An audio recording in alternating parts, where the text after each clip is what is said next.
Aspek DAP ni, semasa saya kecil-kecil dulu, saya dipesan oleh datuk saya, kalau nampak logo DAP tu buang. Itu pesanan datuk saya. Jadi oleh kerana ketika itu saya masih bersekolah, memanglah banyak perkara yang menjadi sejarah pada saya.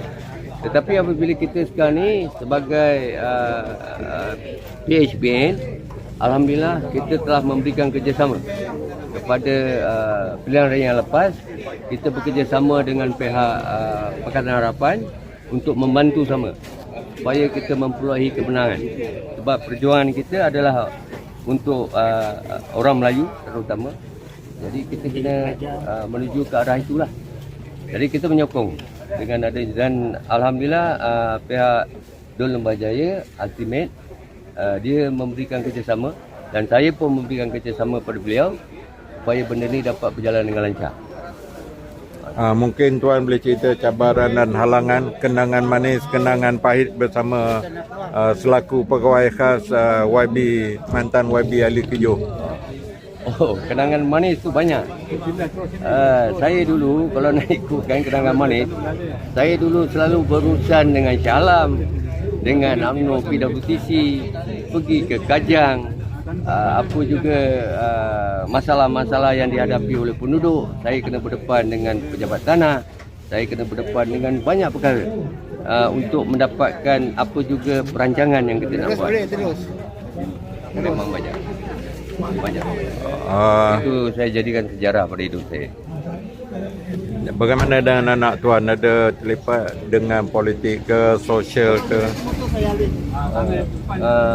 Dalam keadaan itu sebenarnya anak saya alhamdulillah, saya beritahu dengan dia, saya nakkan dia itu berkhidmat untuk negara, dan seorang pada anak saya dia pegang jawatan di Bukit Aman.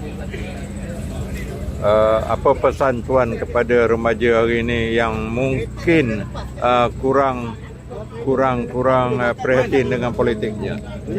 Ya.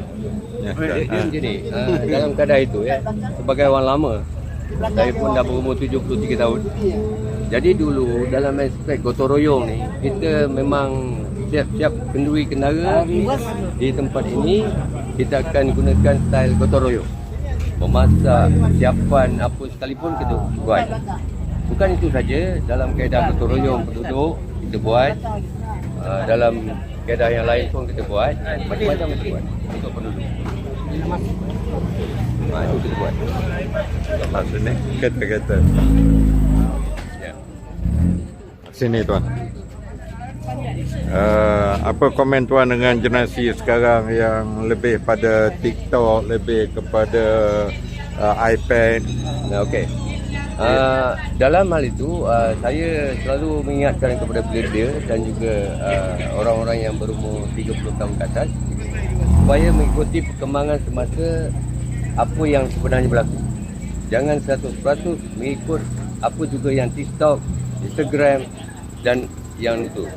Jadi kalau sekiranya ada apa-apa perkara yang agak untuk diberitahu, tolong beritahu dengan saya supaya saya membetulkan keadaan.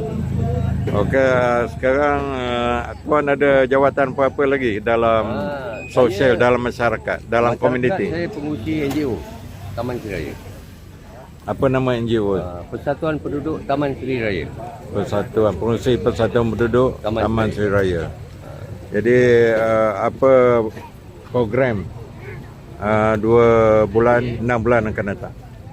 Saya punya program itu hari apabila saya mengambil alih ni, saya pastikan tempat ni bersih, saya pastikan keselamatan untuk penduduk terjamin, dan saya buat untuk Taman Seri Raya ni kita mengadakan jamuan hari raya, melibatkan surau, melibatkan Badan Hadap Kematian, melibatkan semua NGO yang ada di tempat kita untuk bersatu untuk merapatkan silaturahim di kalangan penduduk, memastikan apa juga yang kita ada tubuhkan WhatsApp komuniti Taman Seri Raya, apa juga permasalahan yang diorang hadapi untuk dimaklumkan.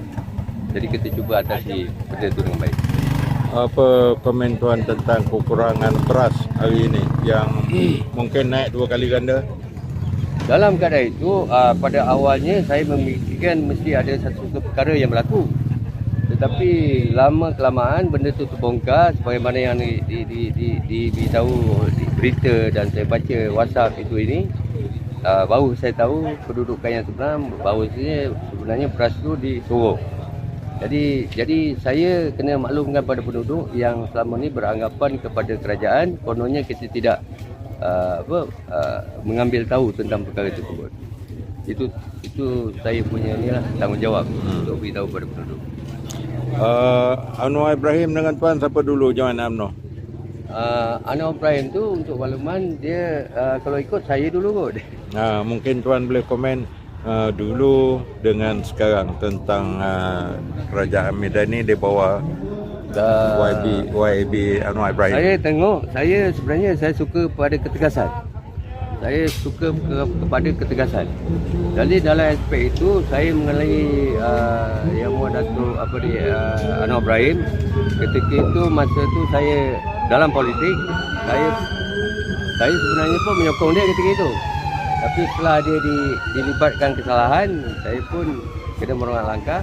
Tapi dengan adanya yang ambil alih sekarang sebagai Perdana Menteri, saya tengok dia berani dan dia terus terang untuk nak ni. Cuma saya nak tahu apakah yang akan kita perolehi selama beberapa tahun dia memegang sebagai Perdana Menteri.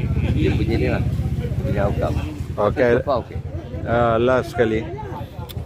Saya bila ramai pemimpin besar UMNO disingkirkan, digantung. Jadi bagaimana dengan bakat-bakat baru dalam kepimpinan UMNO pusat? Dalam keadaan itu saya rasa inilah masa dan yang sesuai untuk kita adakan pelapis. Dulu semasa kita memegang jawatan, nak menjadi ahli UMNO pun susah. Sekarang bila dah boleh buat online, dengan itu memudahkan kerja-kerja itu dapat dijalankan dengan baik. Terutama pada generasi muda untuk sama-sama membantu dalam politik UMNO yang kita ada sekarang. Okey, last sekali masa depan UMNO pada PRU 16 ke, silakan. PRU 16. Masa depan UMNO. Masa depan UMNO, insya-Allah saya tidak melibatkan seluruh negara, tapi saya kena pastikan Taman Seraya ini mereka ini menyokong kepada perjuangan UMNO. Itu yang saya boleh cakap. Okey, terima kasih Encik Jasmin bin apa tadi? Aslim, ASLIM.